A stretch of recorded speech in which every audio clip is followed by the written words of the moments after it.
పట్టణ స్థానిక సంస్థల్లో ప్రాతినిధ్యం వహిస్తున్నటువంటి గౌరవ మేయర్లకి, డిప్యూటీ మేయర్లకి, చైర్పర్సన్లకి, వైస్ చైర్పర్సన్లకి, కార్పొరేటర్లకి, కౌన్సిలర్లకి, కోఆప్షన్ మెంబర్లందరికీ నమస్కారం. స్థానికంగా ఎన్నికైన ప్రజాప్రతినిధులు అవగాహన లేమి వలన, పరిజ్ఞానం లేనందువలన, వివిధ చట్టాలు తెలవకపోవడం వలన, వివిధ విధానాలు తెలవకపోవడం వలన ఎన్నో కార్యక్రమాలు చేద్దామని అనుకున్నా చేయలేని పరిస్థితి ఉంది. ఆ విషయాన్ని దృష్టిలో పెట్టుకొని నేను వీడియో శిక్షణా తరగతుల ద్వారా వారికి కావలసిన అంశాలని, ముఖ్యంగా భారత రాజ్యాంగం, కేంద్ర రాష్ట్ర ప్రభుత్వాలు తీసుకొస్తున్నటువంటి వివిధ చట్టాలు, తెలంగాణ పురపాలికల చట్టం 2019, అంతేకాకుండా వివిధ నియమ నిబంధనలను వీడియో శిక్షణా తరగతుల ద్వారా శిక్షణను అందించడం జరుగుతూ ఉంది. అందులో భాగంగానే ఈరోజు CSR కార్పొరేట్ సోషల్ రెస్పాన్సిబిలిటీ అనే ఒక వీడియో శిక్షణా తరగతిని రూపొందించడం జరిగింది.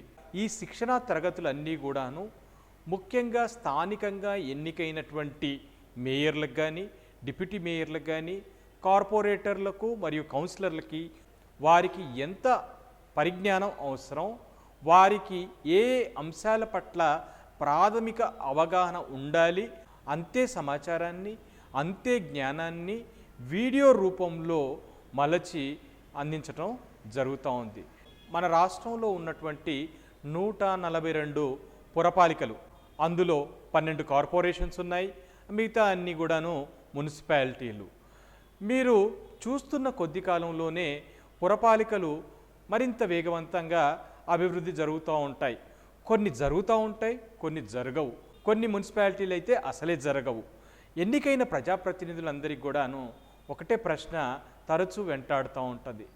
అసలు ఆ మున్సిపాలిటీ ఎందుకు అంత వేగవంతంగా అభివృద్ధి జరిగింది, మిగతా మున్సిపాలిటీ ఎందుకు జరగలేకపోయింది? ఒక మున్సిపాలిటీలో అభివృద్ధి జరగాలంటే ముఖ్యంగా నిధులు ఉండాలి. నిధులు ఏ విధంగా వస్తాయి? అంతర్గతంగా కొన్ని నిధులు వస్తాయి, అవి ఆదాయాల ద్వారా వస్తాయి. అంతేకాకుండా బయట రాష్ట్ర ప్రభుత్వం కానీ, కేంద్ర ప్రభుత్వం కానీ కొంత నిధులు ఇచ్చే అవకాశం ఉంది.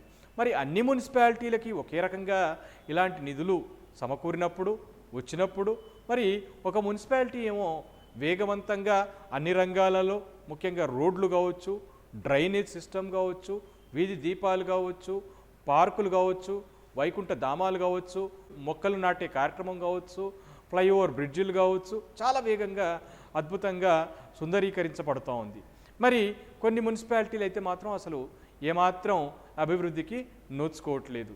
ఎందుకు అంటే కనుక అక్కడ ఉన్నటువంటి ఇటు ఎన్నికైనటువంటి ప్రజాప్రతినిధులు, అటు అధికారులు గనక కలిసి వినూత్నంగా ఆలోచిస్తే గనక డెఫినెట్గా వాళ్ళకు కావాల్సినటువంటి నిధులు సమకూరే అవకాశం ఉంది. అయితే అందులో భాగంగానే మరొక అంశం ఏమిటి అంటే కనుక ఈరోజు మనం చర్చించబోయేటటువంటి కార్పొరేట్ సోషల్ రెస్పాన్సిబిలిటీ, CSR అంటారు, లేకపోతే CSR నిధులు అంటారు. ఇప్పటివరకు ప్రభుత్వంలో కావచ్చు, లేకుంటే పురపాలికలో కావచ్చు, కొన్ని మున్సిపాలిటీలలో అభివృద్ధి కార్యక్రమాలు అంత బాగా జరుగుతూ ఉంది అంటే కనుక తప్పకుండా అక్కడ CSR నిధుల ఉపయోగం కానీ, లేకుంటే CSR యొక్క అభివృద్ధి కార్యక్రమాలు కానీ ఉండవచ్చు. అవి అసలు CSR అంటే ఏమిటి, ఏ విధంగా ఈ CSRని మనం పురపాలికలో ఉన్నటువంటి కార్యక్రమాలకు జోడించాలి, ఏ విధంగా అసలు CSR నిధులు తీసుకురావాలి, వచ్చిన తర్వాత ఏ విధంగా కార్యక్రమాలు చేయాలి అనే విషయాల్ని ఈ వీడియోలో పూర్తిగా మనం తెలుసుకోవడానికి ప్రయత్నం చేద్దాం. పురపాలికలో CSR అంటే ఏమిటి? కార్పొరేట్ సోషల్ రెస్పాన్సిబిలిటీ, ఇంగ్లీష్లో కూడా CSR అంటారు. సో దీన్ని మనం పూర్తిగా అర్థం చేసుకోవడమే కాదు, మనకు ఏ విధంగా ఉపయోగపడుద్ది, మన మున్సిపాలిటీలో ఏం చేయాలన్న దాని మీద ఒక్కసారి మనం డిస్కస్ చేద్దాం. కార్పొరేట్ సోషల్ రెస్పాన్సిబిలిటీ కంపెనీల యొక్క సామాజిక బాధ్యత, లేదా ఇంగ్లీష్లో కూడా CSR అంటారు, కార్పొరేట్ సోషల్ రెస్పాన్సిబిలిటీ. మీ అందరికీ తెలుసు, ఈ వీడియో శిక్షణ కార్యక్రమాల ద్వారా మనం లైన్ బై లైన్ చదువుకుంటూ పూర్తిగా వివరణాత్మకంగా చర్చించుకుంటూ విశ్లేషించుకుంటూ అర్థం చేసుకోవడానికి ప్రయత్నం చేస్తున్నాం. కేవలం సమాచారాన్ని అందించడమే కాకుండా డీటెయిల్ ఎక్స్ప్లెనేషన్ ఉంటే గనక తప్పకుండా ప్రతి ఒక్కరికి అర్థమయ్యే అవకాశం ఉంది. సో ప్రభుత్వ మరియు ప్రైవేట్ కంపెనీలు తమ వ్యాపారంలో కంపెనీల కార్యకలాపాలను సామాజిక, పర్యావరణ మరియు అభివృద్ధి కార్యక్రమాలను అంతర్భాగం చేసుకోవటం అంటే ఏమిటి? గతంలో గనక మీరందరూ చూసుకుంటారు, మన ఊర్లో కూర్చోగడానికి బల్లలు కావాలి, సిమెంట్ కుర్చీలు వేసేవాళ్ళు. పిల్లలు చదువుకోవడానికి చిన్న పుస్తకాలు కావాలి, లేకపోతే ఒక లైబ్రరీ కావాలి, తాగునీటికి ఒక వాటర్ ట్యాంక్ కావాలి. ఇలాంటివి ఏమైనా కావాలంటే కనుక ఎవరైనా దాతృత్వం అంటే ఏమిటి, చారిటీ ఇచ్చేవాళ్ళు. ఇచ్చేసి వాళ్ళ తండ్రి గారి బర్త్డేనో డెత్ డేనో ఇలాంటివి ఉంటే కనుక ఏదో దాతృత్వంతో చారిటీగా ఇచ్చేవారు. కానీ మనకి 2013లో విప్లవాత్మకమైనటువంటి, ఇక్కడ చూపించారు కదా, 2013లో మనకు ఒక చట్టం చేయబడింది. ఆ చట్టమే కార్పొరేట్ సోషల్ రెస్పాన్సిబిలిటీ. అంటే మీరు కేవలం దాతృత్వం వహించటం కాదు, మీ బాధ్యత ఉంది, అంటే కంపెనీల యొక్క బాధ్యత ఉంది అని తెలియజేసేదే ఈ కార్పొరేట్ సోషల్ రెస్పాన్సిబిలిటీ చట్టంలో పొందుపరచడం జరిగింది. అయితే ఏం చేయాలి? కంపెనీలు వారి కార్యకలాపాల్లో సామాజిక మరియు పర్యావరణ, వాతావరణాన్ని, ఎన్విరాన్మెంటల్ ఇష్యూస్ కానీ లేకుంటే అభివృద్ధి కార్యక్రమాలను అంతర్భాగం చేసుకోవటం. కంపెనీలు వాళ్ళు చేస్తున్న పని కాకుండా, వాళ్ళు ఏదైతే ఉత్పత్తులు చేస్తున్న పని కాకుండా, సేవలు అందిస్తున్న పని కాకుండా, వారు సామాజిక అంశాలను, పర్యావరణ అంశాలను, అభివృద్ధి కార్యక్రమాలను కూడా వారి యొక్క కార్యక్రమాల్లో అంతర్భాగం చేయాలి. సిఎస్ఆర్ కార్పొరేట్ సోషల్ రెస్పాన్సిబిలిటీ కార్యక్రమాల ద్వారా సమతుల్యమైనటువంటి ఆర్థిక, పర్యావరణ మరియు సామాజిక అభివృద్ధి జరుగుటకు దోహదపడుతుంది. అంటే ఏమిటి? ఒక బ్యాలెన్స్డ్ డెవలప్మెంట్ కావాలి, ఒక సమతుల్యమైనటువంటి అభివృద్ధి కావాలి అంటే కనుక సిఎస్ఆర్ యాక్టివిటీస్ని ఇంప్లిమెంట్ చేయాలి. కంపెనీలు, ప్రైవేట్ కంపెనీ కావచ్చు, ప్రభుత్వ కంపెనీ కావచ్చు, వాళ్ళు కేవలం లాభాపేక్ష కోసం పనిచేయకుండా సామాజిక, పర్యావరణ అభివృద్ధి కార్యక్రమాలు చేపట్టినట్లయితే కనుక అక్కడ సమతుల్యమైనటువంటి అభివృద్ధి ఏర్పడుతుందనే ఉద్దేశంతో ఈ సిఎస్ఆర్ను పొందపరచడం జరిగింది. కంపెనీల చట్టం 2013 చూడండి, 2013 కంపెనీల చట్టంలో ఏం చెప్పారంటే, భారతదేశంలో కంపెనీల చట్టం 2013 ప్రకారం ప్రభుత్వం లేదా ప్రైవేటు కంపెనీలు, ప్రభుత్వ కంపెనీలు కావచ్చు లేదా ప్రైవేట్ కంపెనీలు కావచ్చు, తమ నిధుల నుండి సామాజిక, పర్యావరణ మరియు అభివృద్ధి కార్యక్రమాలకు ఖర్చు పెట్టడం తప్పనిసరి చేయటం జరిగింది. చూడండి, కంపెనీల చట్టం 2013లో అది ప్రభుత్వ కంపెనీ కావచ్చు లేకుంటే ప్రైవేట్ కంపెనీ కావచ్చు, తమ ఆదాయం నుండి వారు సామాజిక, పర్యావరణ అభివృద్ధి కార్యక్రమాలకు ఖర్చు పెట్టడం తప్పనిసరి, మ్యాండేటరీ, తప్పించుకోవడానికి వీల్లేదు అనే విషయం మనకి కంపెనీల చట్టం 2013లో పేర్కొనటం జరిగింది. అయితే మరి ఏ కంపెనీలు పెట్టాలి, ఎంత పెట్టాలి అనే విషయాన్ని చాలా విపులీకరించి చెప్పటం జరిగింది. ఒక ఆర్థిక సంవత్సరంలో కంపెనీ యొక్క నెట్ వర్త్ 500 కోట్లు అంతకంటే ఎక్కువ అంటే, ఒక ఆర్థిక సంవత్సరంలో ఒక కంపెనీ యొక్క నెట్ వర్త్ అనేది 500 కోట్లు లేకుంటే అంతకంటే ఎక్కువ ఉంటే కనుక వారు పెట్టాలి. లేదా రెండవ కేటగిరీ ఏమిటి? ఒక ఆర్థిక సంవత్సరంలో కంపెనీ యొక్క టర్నోవర్ 1000 కోట్లు లేకుంటే అంతకంటే ఎక్కువ ఉంటే వారు కూడా పెట్టాలి. అంటే ఏమిటి? వారి యొక్క టర్న్ ఓవర్ అంతా కూడాను ఒక 1000 కోట్లు కంటే ఎక్కువ ఉంటే కనుక 1000 కోట్లు లేదా ఎక్కువ ఉంటే కూడా ఆ కంపెనీ ఈ సిఎస్ఆర్ కింద ఖర్చు పెట్టాలి. అంతేకాకుండా మూడో కేటగిరీలో ఒక ఆర్థిక సంవత్సరంలో కంపెనీ తన ఆదాయం 5 కోట్లు అంటే ఆదాయం ప్రాఫిట్ కనుక 5 కోట్లు అంతకంటే ఎక్కువ వచ్చినా కానీ వారు తప్పకుండా కార్పొరేట్ సోషల్ రెస్పాన్సిబిలిటీ కింద పెట్టాలి అనేది ఈ ఫస్ట్, సెకండ్, థర్డ్ 3 కేటగిరీల్లో మనకు డీటెయిల్డ్గా చెప్పటం జరిగింది. ఇంకొంచెం లోతుగా పరిశీలిద్దాం.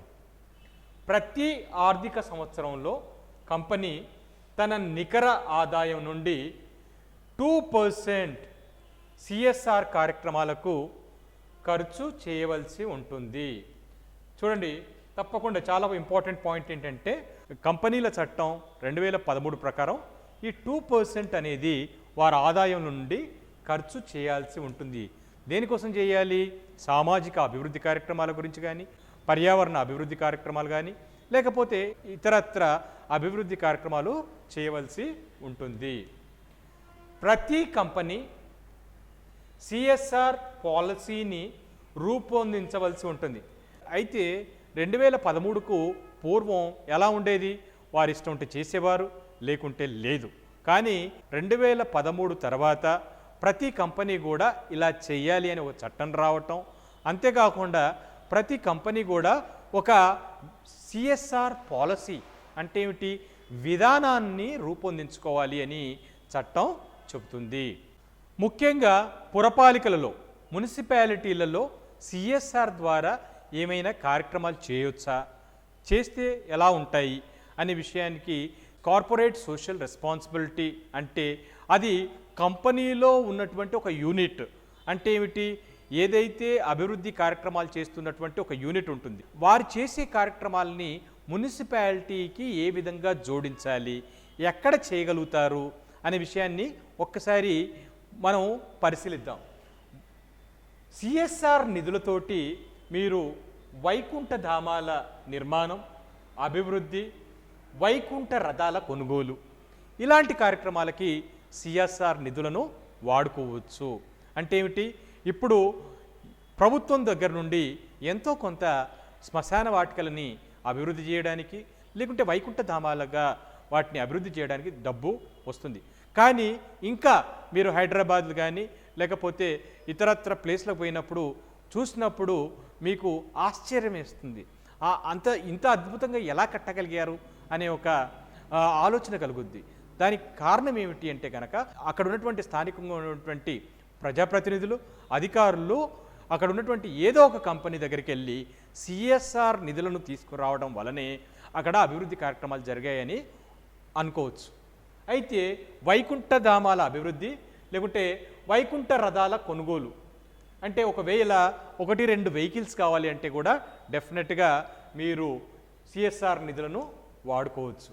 ఇంకొకటి పార్కులు, ఆధునిక ఆట స్థలాలు, జిమ్స్ లాంటి వాటిని అభివృద్ధి చేసుకోవటం. పార్కులను డెవలప్ చేయాలా అంటే ఏమిటి? ఈరోజు ఆ పార్కులను డెవలప్ చేయడానికి కానీ, మొక్కలను పెట్టడానికి కానీ, లేకుంటే గ్రౌండ్ను నీట్గా చేయించడానికి కానీ, మంచి వాతావరణం కానీ నిధులు లేవు, లేకపోతే ఉద్యోగులు లేరు. అలాంటప్పుడు సిఎస్ఆర్ నిధులతోటి ఆ పార్కును డెవలప్ చేసుకోవచ్చు.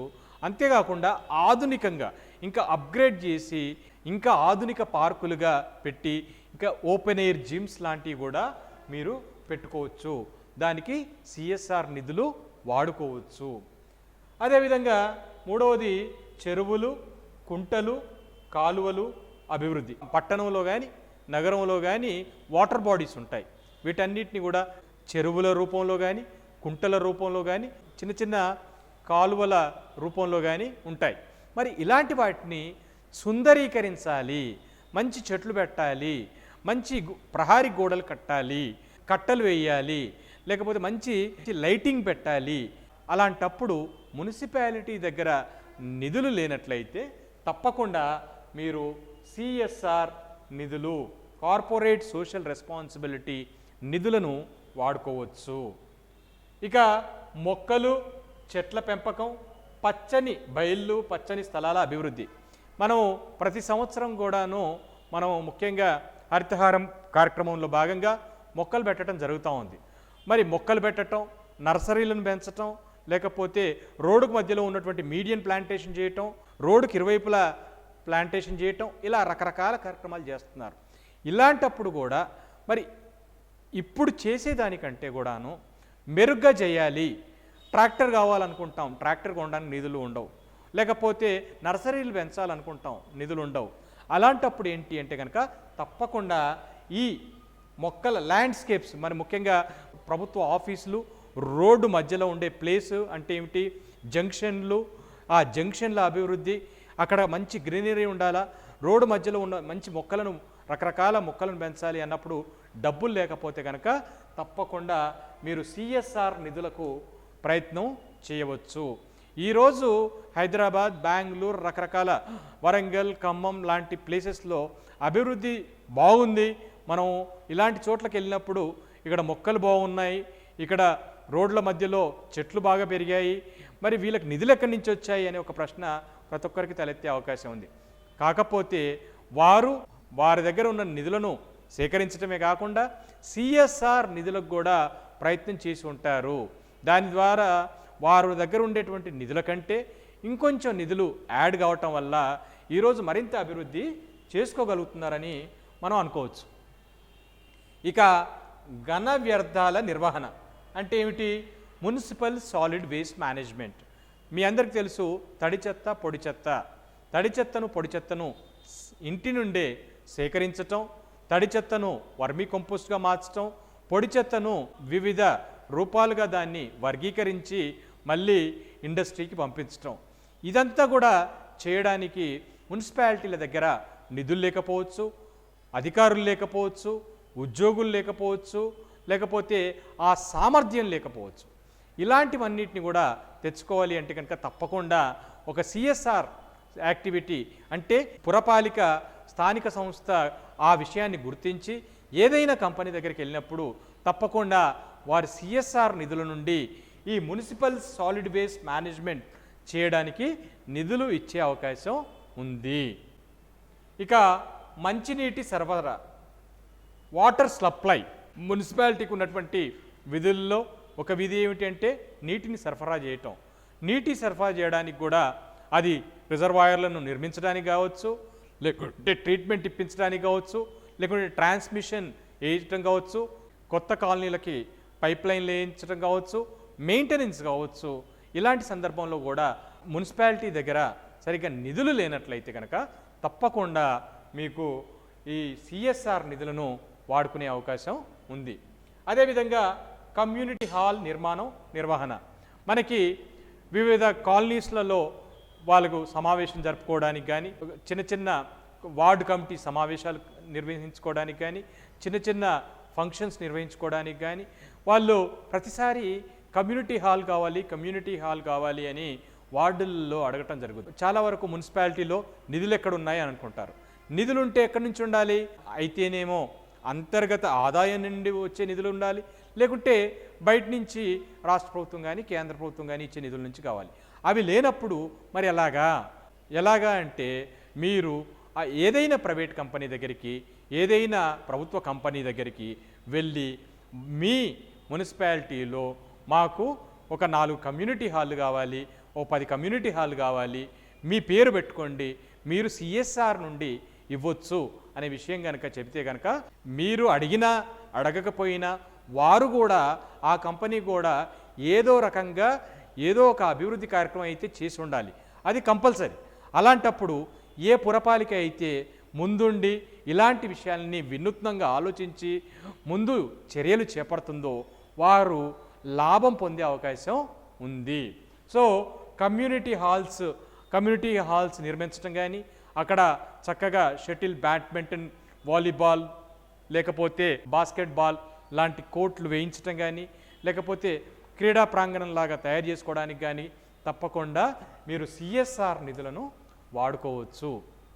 మరి సిఎస్ఆర్ అనేది కార్పొరేట్ సోషల్ రెస్పాన్సిబిలిటీ అనేది 2013 తర్వాత ఒక కంపల్సరీ, ఒక మ్యాండేటరీ కార్యక్రమం అయిపోయింది కంపెనీలకి. కంపెనీలు కూడా తప్పనిసరిగా వారికి వచ్చినటువంటి లాభాల నుండి 2% ఇవ్వవలసి ఉంది. మరి ఎవరిని అడగాలి, ఎవరిని మనం సంప్రదించాలి, ఎవరిని అడగాలి అనే విషయం కూడా క్లియర్గా తెలిసి ఉండాలి. మీరు మీ పురపాలికలో ఉన్నటువంటి ప్రభుత్వ రంగ బ్యాంకులను సంప్రదించవచ్చు. ఎందుకంటే ఆ ప్రభుత్వ రంగ బ్యాంకులు చేసే లావాదేవీల్లో వారికి వచ్చే ఆదాయం అంతా కూడా మీ దగ్గర ప్రజల నుండే వస్తుంది కదా. ప్రజల నుంచి వచ్చే ఆదాయం నుండే వారు కంపల్సరీ ఖర్చు పెట్టాలి. వారు ఎక్కడో ఒక చోట ఖర్చు పెట్టే బదులు దాన్నే తీసుకొచ్చి మన పురపాలిక పరిధిలో ఖర్చు పెట్టినట్లయితే, ఉదాహరణకి ప్రభుత్వ రంగ బ్యాంకులు అన్నాను అంటే స్టేట్ బ్యాంక్ ఆఫ్ ఇండియా, లేకపోతే ఇతర Canara bank, Punjab national bank, ఇలా ప్రభుత్వం నడిపించే బ్యాంకులు అన్నీ ఏ బ్యాంకులు ఉంటే ఆ బ్యాంకులను మన మున్సిపాలిటీ ద్వారా, పురపాలిక ద్వారా అడగవచ్చు. వారికి అంటే ఏమిటి, ఆ బ్యాంకులకు కూడా సిఎస్ఆర్ యూనిట్ అనేది ఒక ఆఫీస్ ఉంటుంది. చైర్పర్సన్, కమిషనర్ గారి నేతృత్వంలో ఆ బ్రాంచ్ మేనేజర్ని కలిసి ఒక అఫీషియల్ లెటర్ ఇచ్చినట్లయితే కనుక తప్పకుండా ఆ బ్రాంచ్ మేనేజర్ కూడా వారి పై అధికారులకు తెలియజేసి మీకు సిఎస్ఆర్ నిధులు వచ్చే విధంగా చూసే అవకాశం అయితే ఉంటుంది. ఇది ప్రభుత్వ రంగ బ్యాంకులు. ఇక మీకు అందరికీ తెలుసు ప్రైవేట్ బ్యాంక్స్, యాక్సిస్ బ్యాంక్ కావచ్చు, ఐసిఐసిఐ బ్యాంక్ కావచ్చు, కోటాక్ మహేంద్ర బ్యాంక్ కావచ్చు, ఇలా చాలా బ్యాంక్స్ వచ్చి ఇలాంటి బ్యాంక్స్ కూడా మీ పట్టణంలో ఉంటే కనుక వారిని కూడా మీరు సంప్రదించవచ్చు. అంతేకాకుండా ఇన్సూరెన్స్ కంపెనీలు, అది ప్రభుత్వ రంగ ఇన్సూరెన్స్ కంపెనీ అయినా ఉండొచ్చు, లేదా ప్రైవేట్ రంగంలో ఉన్నటువంటి ఇన్సూరెన్స్ కంపెనీ అయినా ఉండొచ్చు. ఏ ఇన్సూరెన్స్ కంపెనీ అయినా కూడా వారిని మన పురపాలిక ద్వారా సంప్రదించవచ్చు. వారి దగ్గర ఉన్నటువంటి సిఎస్ఆర్ నిధుల నుండి పురపాలికకు డెవలప్ చేసే అవకాశం ఉంది. ఇక్కడ పొందపరిచినవన్నీ కూడాను కోట్లల్లో లాభాలు సంపాదించే కంపెనీలు. ఇంకా చిన్న చితకా కంపెనీలు సహాయం చేస్తామంటే కనుక వద్దనేది ఉండకూడదు. అయితే పెట్రోల్ పంపులు మీకు అందరికీ తెలుసు, Indian oil corporation, Bharat petroleum, Hindustan petroleum, ఇలాంటి కంపెనీలు వారి యొక్క అవుట్లెట్స్ని, పెట్రోల్ పంప్స్ని మీ పట్టణాల్లో, నగరాల్లో పెట్టుంటారు. మరి వారందరూ కూడా వారు సిఎస్ఆర్ యూనిట్లు పెట్టమని చట్టం చెప్తూ ఉంది. మరి అలాంటప్పుడు ఈరోజు ఆ పెట్రోల్ పంపులో వచ్చే లాభం అంతా ఎక్కడి నుంచి వస్తుంది అంటే ఆ పట్టణంలోని పౌరుల దగ్గర నుంచి, ఆ పరిసరాల్లో ఉండే పౌరుల దగ్గర నుంచే ఆ పెట్రోల్ పంపులు లాభం సమకూర్చుకుంటున్నాయి. అలాంటప్పుడు వారు కూడా తిరిగి అభివృద్ధి చేయడానికి వారికి వచ్చే లాభంలో 2% ఆ మున్సిపాలిటీకి, ఆ పురపాలికకు ఇవ్వచ్చు. కనుక మీరు పెట్రోల్ పంపును కూడా సంప్రదించవచ్చు.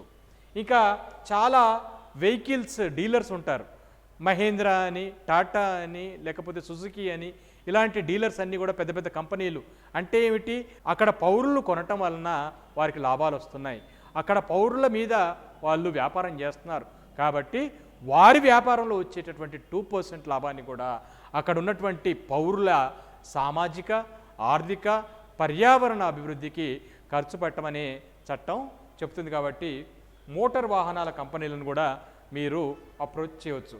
ఇక ఇతర కంపెనీలు ఇంకేమన్నా ఉంటే కనుక ఇతర ప్రైవేట్ లేకుంటే గవర్నమెంట్ కంపెనీస్, తెలంగాణలోనైతే కనుక సింగరేణి కాలరీస్ అనేది ఒక ప్రభుత్వ రంగ సంస్థ, అదేవిధంగా మీకు ఎల్ఐసి కూడా ఒక పెద్ద ప్రభుత్వ రంగ సంస్థ.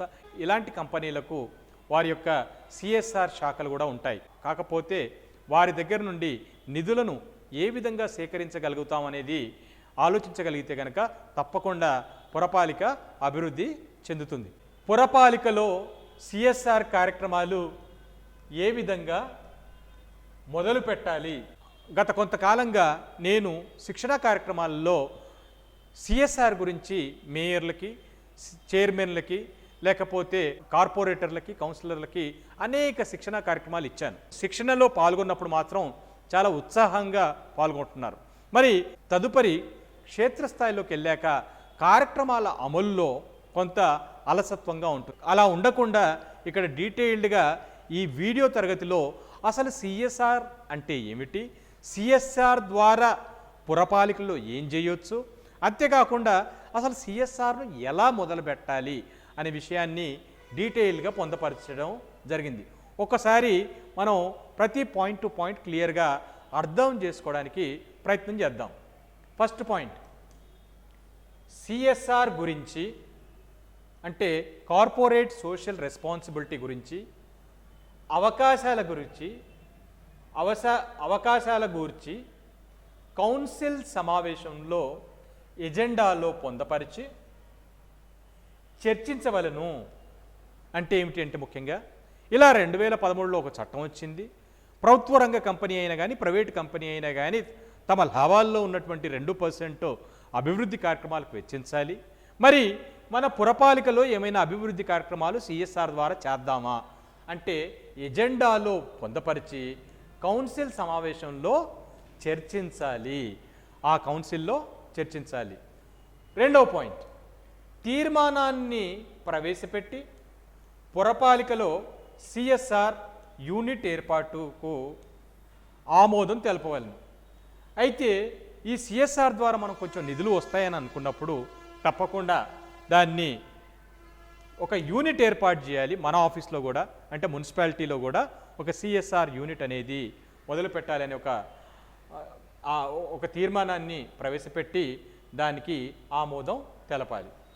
మూడో పాయింట్ ఏంటంటే చైర్పర్సన్, కమిషనర్ గారు ఇతర అధికారులతో కలిసి కమిషనర్ ఒక సిఎస్ఆర్ యూనిట్ని ప్రారంభించుటకు పర్యవేక్షణకు ఒక కమిటీని ఏర్పాటు చేసుకోవాలి. ఇప్పుడు ఏమిటి, ఇప్పుడు కౌన్సిల్ అనేది ఒక శాసనపరమైనటువంటి వ్యవస్థ అంటే లెజిస్లేచర్ అంటాం.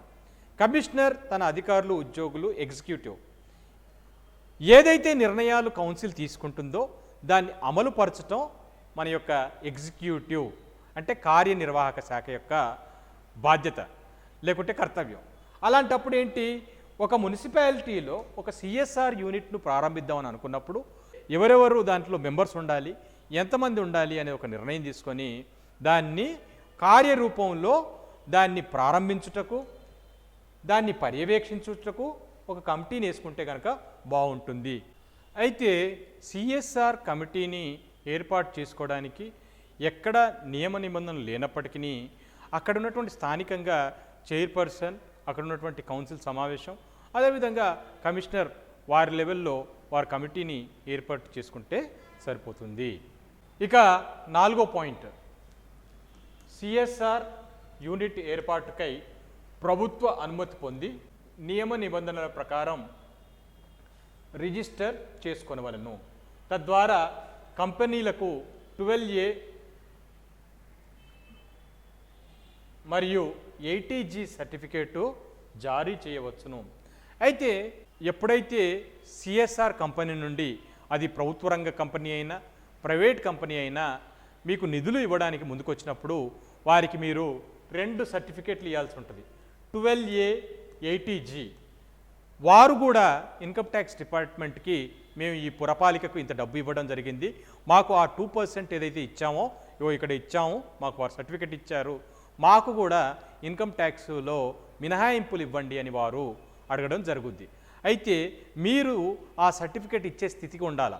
అంటే ఏమిటి, పురపాలిక కూడా రిజిస్ట్రేషన్ చేయించుకొని ఈ 12A, 80G సర్టిఫికేట్లు వారికి ఏ కంపెనీ అయితే మీకు డబ్బులు ఇస్తుందో, ఏ కంపెనీ అయితే నిధులు ఇస్తుందో ఆ నిధులు ఇచ్చిన అనంతరం ఈ 12A, 80G సర్టిఫికేటు ఇచ్చే విధంగా ఉండాలి. ఐదో పాయింట్, సిఎస్ఆర్ ఉద్దేశాలు, చేపట్టవలసిన కార్యక్రమాలు, వ్యూహాలు, దీర్ఘకాలిక స్వల్పకాలిక ప్రణాళికలను ఏర్పాటు చేసుకోవాలి. అసలు పురపాలికలో సిఎస్ఆర్ యూనిట్ ఎందుకు ఏర్పాటు చేస్తున్నాం, దీని ఉద్దేశం ఏమిటి, ఎటువంటి అభివృద్ధి కార్యక్రమాలు సిఎస్ఆర్ ద్వారా చేయాలనుకుంటున్నాం, మనకు దీర్ఘకాలిక అంటే ఏంటి, ఒక లాంగ్ టర్మ్ ప్లాన్ ఏమిటి, ఒక స్వల్పకాలిక అంటే ఏమిటి, ఒక షార్ట్ టర్మ్ ప్లాన్ ఏమిటి, ఇప్పటి వరకు మన అంతర్గత నిధులతో కానీ కేంద్ర ప్రభుత్వం రాష్ట్ర ప్రభుత్వం ఇచ్చేటటువంటి నిధులను కానీ దేనికి ఖర్చు చేస్తున్నాం, లేకపోతే సిఎస్ఆర్ నిధులు దేనికి మనకు అవసరం అయి ఉండొచ్చు, ఇలాంటి ఒక మేధోమథనం, ఇలాంటి ఒక వ్యూహం అనేది తప్పకుండా ఉండాలి. అలా డాక్యుమెంటేషన్ చేసుకొని ఉండాలి. ఇక 6వ పాయింట్ ఏంటంటే సిఎస్ఆర్ నిధుల నిర్వహణ కోసం పురపాలికలో ప్రత్యేక బ్యాంక్ అకౌంట్ ప్రారంభించాలి. అంటే ఏమిటి, సపరేట్గా ఒక సిఎస్ఆర్ అకౌంట్ అనేది కూడా బ్యాంక్ అకౌంట్ ఏర్పాటు చేసుకోవాలి. ఇతర ప్రభుత్వ నిధుల నియమ నిబంధనల ప్రకారం లేకుంటే అనుసరించి బ్యాంకు కార్యకలాపాలను నిర్వహించాలి. మీకు కమిషనర్ గారు కార్యనిర్వహణ అధికారిగా ఉంటారు. అంటే ఏమిటి, ఇతర ఏదైతే నిధులు వస్తాయో వాటిని ఏ విధంగా నిర్వహిస్తారో కమిషనర్ గారు, అదేవిధంగా ఈ నిధులను కూడా కమిషనర్ గారి చేతుల మీదుగా నడిపించాలి. 7వ పాయింట్, పురపాలికలో అవసరమైన ప్రాజెక్టులకు పనులకు కావాల్సిన నిధులను గుర్తించాలి. వ్యూహాత్మక ప్రపోజల్స్ని రూపొందించాలి. మరి మీకు కార్పొరేట్ సోషల్ రెస్పాన్సిబిలిటీ అనే ఒక కార్యక్రమం ఉందని తెలుసు. కార్పొరేట్ సోషల్ రెస్పాన్సిబిలిటీలో భాగంగా 2013 నుంచి ప్రతి కంపెనీ, ప్రభుత్వ కంపెనీ అయినా ప్రైవేట్ కంపెనీ అయినా వారి యొక్క ఆదాయాల్లో 2% అభివృద్ధి కార్యక్రమాలకు ఇవ్వాలని తెలుసు. మరి మీ పురపాలికకు ఎటువంటి అభివృద్ధి కార్యక్రమాలు కావాలి అనే విషయాన్ని ఒక ప్రపోజల్స్ రూపంలో చాలా వివరణాత్మకంగా తయారు చేయవలసి ఉంటుంది. ఎందుకంటే కంపెనీలు కూడా డబ్బులు ఇచ్చేటప్పుడు వారి యొక్క డబ్బు లేకుంటే వారి యొక్క నిధులు సరైనటువంటి వినియోగం జరుగుతుందా లేదా అనేది క్షుణ్ణంగా పరిశీలిస్తారు. కాబట్టి తప్పకుండా ఒక మంచి ప్రపోజల్స్ మాత్రం తయారు చేయాల్సిన అవసరం ఎంతైనా ఉంది. ఇక 8వ పాయింట్, చైర్మన్, కమిషనర్ గారు కలిసి వివిధ కంపెనీల ప్రతినిధులతో సమావేశములు జరిపి తమ ప్రపోజల్స్ను అందజేయాలి. అంటే ఏమిటి, ఇటు చైర్మన్ గారు అటు కమిషనర్ గారు ఇద్దరు కలిసి కూడా వారి యొక్క ప్రతిపాదనలు సిఎస్ఆర్ ద్వారా ఏం చేద్దామని అనుకుంటున్నారు అనే విషయాన్ని మీరు కంపెనీలతో కలిసి, కంపెనీ ప్రతినిధులతో కలిసి వారికి వివరించి, అంతేకాకుండా మీరు మీ టెక్నికల్ ప్రపోజల్, మీ ఫైనాన్షియల్ ప్రపోజల్ వారికి అందజేసినట్లయితే కనుక తప్పకుండా మీకు సిఎస్ఆర్ నిధులు వచ్చే అవకాశం ఉంటుంది. ఇక 9వ పాయింట్ ఏంటంటే సిఎస్ఆర్ నిధులు పొందిన తర్వాత కౌన్సిల్ ఆమోదంతో పలు అభివృద్ధి కార్యక్రమాలు తెలుపబడిన కాల పరిమితిలో అమలు చేయవలెను. అంటే ఏమిటి, ఒకసారి మీకు 2 కోట్లో 3 కోట్లో ఆడ కంపెనీ అనుమతి ఇచ్చినట్టు మీకు సిఎస్ఆర్ నిధులు వచ్చిన తర్వాత మరొక్కసారి కౌన్సిల్లో కూర్చొని మనం కష్టపడటం వలన ఈ విధంగా ఒక మనకి ఫార్మసీ కంపెనీ కావచ్చు, లేకుంటే టెక్నికల్ కంపెనీ కావచ్చు, లేకుంటే వెహికల్స్ కంపెనీ కావచ్చు, లేకుంటే ఇన్సూరెన్స్ కంపెనీ కావచ్చు, లేదా బ్యాంక్ కావచ్చు, లేకుంటే పెట్రోలియం కంపెనీ కావచ్చు, ఇలా మనం ప్రపోజల్స్ పంపించడం జరిగింది. వారు దాన్ని ఆమోదించడం జరిగింది. తర్వాత మనకి ఇంత డబ్బు వచ్చింది, దీని ద్వారా ఈ కార్యక్రమాలు చేస్తున్నాం అని అమలు పరుస్తున్నాం అనే విషయాన్ని కౌన్సిల్లో పెట్టి ఆమోదం తెలిపితే కనుక తప్పకుండా అందరి ఆమోదం దొరుకుతుంది. 10వ పాయింట్, కంపెనీ యాజమాన్యాన్ని, అధికారులను, ఉద్యోగులను, ప్రతినిధులను సిఎస్ఆర్ ద్వారా చేపడుతున్నటువంటి కార్యక్రమాలకు ఆహ్వానించాలి. వారిని భాగస్వామ్యం చేయాలి. ఎప్పుడైతే సిఎస్ఆర్ నిధులతో మీ పురపాలికలో ఒక 4 ట్రాక్టర్లు కొనటం కావచ్చు, లేకుంటే ఒక 100 ట్యాప్ కనెక్షన్స్ ఇవ్వటం కావచ్చు, 2 పార్కులను డెవలప్ చేయటం కావచ్చు, ఇలాంటి సందర్భంలో ఎప్పుడైనా తప్పకుండా ఆ సిఎస్ఆర్ ఎవరైతే నిధులు ఇచ్చారో వారి యొక్క ప్రతినిధులను మీరు పిలిచినట్లయితే కనుక వారు కూడా మీరు చిత్తశుద్ధితో చేస్తున్నటువంటి కార్యక్రమాన్ని అభినందించడమే కాకుండా మరిన్ని నిధులు కూడా మీకు వచ్చే అవకాశం ఉంది. కాబట్టి సిఎస్ఆర్ నిధుల ద్వారా వచ్చే కార్యక్రమంలో తప్పకుండా వారి యాజమాన్యాన్ని కానీ, వారి అధికారులను కానీ, వారి ఉద్యోగులను కానీ, లేదా సిబ్బందిని తప్పకుండా సిఎస్ఆర్ కార్యక్రమాలలో భాగస్వామ్యులను చేయాలి. ఇక 11వ పాయింట్ ఏంటంటే సిఎస్ఆర్ ద్వారా చేపట్టిన కార్యక్రమాలపై నివేదిక రూపొందించి నిధులు ఇచ్చిన కంపెనీకి అందజేయాలి. అంటే ఏమిటి, ఎవరైతే మీకు నిధులు ఇస్తున్నారో ఆ నిధులు ఇచ్చే కంపెనీకి వారు చెప్పిన కాల పరిమితి ప్రకారమే మనం పనులు చేస్తూ అదేవిధంగా వారికి దానికి సంబంధించినటువంటి రిపోర్ట్స్ కూడా ఆ కంపెనీకి చక్కగా తయారు చేసి చక్కగా ఫొటోస్ పెట్టి చక్కగా ఎంత లాభం జరిగిందనే విషయాన్ని వారికి తెలియజేస్తే అది చాలా బాగుంటుంది. అదే కాపీని ప్రభుత్వానికి పంపించాలి. సిఎస్ఆర్ ద్వారా ఏ విధంగా మీరు కష్టపడి కొంత డబ్బును తీసుకొచ్చి అభివృద్ధి చేస్తున్న విషయాన్ని కూడా ప్రభుత్వానికి నివేదించవచ్చు. అట్టి నివేదికను నిధుల సమీకరణకు ఇతర కంపెనీలతో పంచుకున్నట్లయితే పురపాలిక చేస్తున్న కార్యక్రమాలను గుర్తించి ఇతర కంపెనీలు కూడా నిధులు ఇవ్వడానికి ముందుకు వచ్చే అవకాశం ఉంది. అంటే ఏమిటి?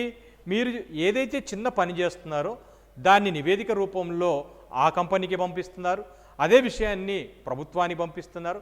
అంతేకాకుండా ఈరోజు ఒక కంపెనీతో చేస్తున్నాం, ఇంకొక 4 కంపెనీలకు కూడా ఆ నివేదికను పంపించినప్పుడు తప్పకుండా మిగతా కంపెనీ వాళ్ళు కూడా మీరు నిజాయితీగా చిత్తశుద్ధితో చేస్తున్నటువంటి పనిని గుర్తించి వారికి కూడా వారి దగ్గర ఉన్నటువంటి సిఎస్ఆర్ నిధులను మీకు ఇవ్వాలి, మీతో జతకట్టాలి, మిమ్మల్ని భాగస్వామ్యులు చేసుకోవాలనే ఆలోచన తప్పకుండా వచ్చి నిధులు ఇవ్వడానికి కూడా ముందుకు వచ్చే అవకాశం ఉంది. ఇక 12వ పాయింట్, సిఎస్ఆర్ కార్యక్రమాల పట్ల, నిధుల పట్ల, కాల పరిమితి పట్ల పురపాలిక పూర్తి జవాబుదారీతనం, పారదర్శకత, అత్యంత సామర్థ్యంతో పని చేయవలను. అంటే ఏమిటి? అవి బయటి నుంచి వచ్చే నిధులు. ఎవరో అంటే ఒక ప్రభుత్వ రంగ కంపెనీ కావచ్చు, ఒక ప్రైవేట్ రంగ కంపెనీ కావచ్చు, నిజంగా మున్సిపాలిటీ మంచి ప్రపోజల్ తీసుకొని వచ్చింది, మనం కూడా డబ్బులు ఇస్తే కనుక తప్పకుండా అక్కడ ఉన్నటువంటి ప్రజలకు అభివృద్ధి జరుగుద్దనే ఉద్దేశంతో వచ్చినప్పుడు ఆ నిధుల పట్ల తప్పకుండా జవాబుదారీతనం ఉండాలి, తప్పకుండా పారదర్శకత ఉండాలి, అత్యంత సామర్థ్యంతో అత్యంత మెరుగ్గా ఖర్చు పెట్టాలి. పురపాలకలోని అంతర్గత నిధులు, ప్రభుత్వ నిధులకు తోడు సిఎస్ఆర్ నిధులు తోడైతే పురపాలిక మరిన్ని అభివృద్ధి కార్యక్రమాలు అమలు చేయవచ్చును. చూడండి, ఇక్కడ పురపాలిక అభివృద్ధి చేసుకోవడానికి రకరకాల అభివృద్ధి కార్యక్రమాలు ఉంటాయి. చేసుకోవడానికి మనకు అంతర్గత ఆదాయాలతో సమకూరినటువంటి నిధులు ఉంటాయి. అవి కాకుండా రాష్ట్ర ప్రభుత్వం, కేంద్ర ప్రభుత్వం ఇస్తున్నారు. వీటికి తోడు మీకు సిఎస్ఆర్ నిధులు తోడైతే కనుక తప్పకుండా మరిన్ని కార్యక్రమాలు, ఇంకా ఎక్కువ కార్యక్రమాలు, అభివృద్ధి కార్యక్రమాలు చేసుకునే అవకాశం ఉంది. ఇప్పటికే పలు జిల్లాల్లో, రాష్ట్రంలో, దేశంలో ఎన్నో పురపాలికలు సిఎస్ఆర్ యూనిట్లను స్టార్ట్ చేసి తమ యొక్క కార్యకలాపాలను ప్రారంభించాయి. ప్రభుత్వ రంగ లేకుంటే ప్రైవేట్ కంపెనీలు ముందుకొచ్చి మున్సిపాలిటీలకు చేయూతనిస్తున్నాయి. ఆర్థికంగా, సాంకేతికంగా, సిబ్బంది పరంగా చేయూతనిస్తున్నాయి. కేవలం వారు కోరుకున్నది ఒక్కటే, వారు ఇస్తున్నటువంటి నిధుల పట్ల జవాబుదారీతనం, పారదర్శకత ఉండి అక్కడ చిన్నగా ఈ కార్యక్రమం సిఎస్ఆర్ నిధులతో అభివృద్ధి చేయడం జరిగింది అనే ఒక శిలాఫలకం కనుక ఉన్నట్లయితే, అదేవిధంగా అభివృద్ధి జరిగినట్లయితే తప్పకుండా వారు కూడా వారి నివేదికలో వారు పొందపరచుకోవటం జరుగుతుంది. ఇక్కడ మనం తెలుసుకోవాల్సింది ఏమిటంటే, స్థానిక నాయకత్వం చాలా సృజనాత్మకతతో వినూత్నంగా ప్రతిపాదనలను రూపొందించి కంపెనీల దగ్గరికి వెళ్ళి సిఎస్ఆర్ నిధుల గురించి వాళ్ళకు ఒకసారి గుర్తు చేసి సిఎస్ఆర్ నిధులను వినియోగించుకునడానికి తాము సిద్ధంగా ఉన్నామనే ఒక భరోసా ఇచ్చినట్లయితే కంపెనీ వారు కూడా తప్పకుండా వచ్చి మీ దగ్గర నిధులను ఖర్చు పెట్టడానికి సిద్ధంగా ఉన్నారు. అటువంటి భాగస్వామ్యాలు ఏర్పాటు చేసుకోవడానికి చైర్మన్, కమిషనర్ వారి యొక్క బృందంతో సిద్ధంగా ఉన్నట్లయితే తప్పకుండా మిగతా వారందరూ వాళ్ళ వెంట రావటం జరుగుద్ది. వారి స్ఫూర్తితో మిగతా నగర ప్రజలందరూ కూడా ముందుకెళ్ళటం జరుగుతుంది. మిత్రులారా, స్థానిక ప్రజాప్రతినిధులందరికీ వివిధ అంశాలలో పరిజ్ఞానం లేకపోవటం వలన నేను ఏ అంశాలు వారికి అవసరం అనే విషయాన్ని గుర్తించి ఈ వీడియో మాధ్యమం ద్వారా శిక్షణా కార్యక్రమాలను ఏర్పాటు చేస్తున్నాను. ఈ శిక్షణ కార్యక్రమాలను మీరు పూర్తిగా ఉపయోగించుకొని క్షేత్రస్థాయిలో మీరు వివిధ భాగస్వామ్యాలను ఏర్పరచుకొని తప్పకుండా మీకు ఇప్పటివరకే ఉన్నటువంటి నిధుల కంటే ఎక్కువ నిధులను సేకరించి ఇప్పటికంటే ఎక్కువ అభివృద్ధి కార్యక్రమాలు చేపట్టాలని కోరుకుంటున్నాను. అంతేకాకుండా ఒక నాయకుడిగా మీకు మీ వార్డులో, మీ నగరంలో, మీ పట్టణంలో ఒక గొప్ప పేరు రావాలని కోరుకుంటున్నాను. అదేవిధంగా మీరు ఒక పరిపాలనా దక్షుడిగా ఎదగాలని ఒక ఆశతో మీకోసం ఈ వీడియో శిక్షణ కార్యక్రమాల్ని అందిస్తున్నాను. మీ డాక్టర్ కందికొండ శ్రీనివాస్.